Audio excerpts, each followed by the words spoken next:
یه روز یه پسر سر یه بیماری دکترها جوابش میکنن و میگن چند روز دیگه از دنیا میری. پس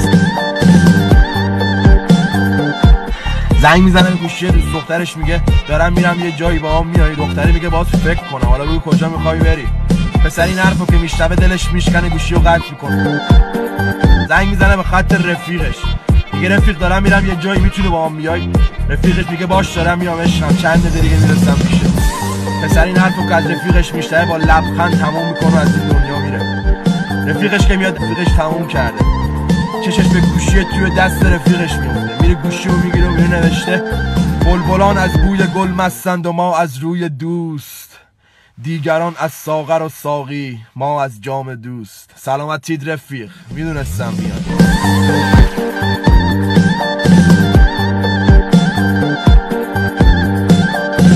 اگر من تو را ترک کردم رفتم تو چیکار میکنی؟ من دیوانه میشم، تو زنی دیگه نمیگیری. دیوانه هر کار کردنش ممکنه.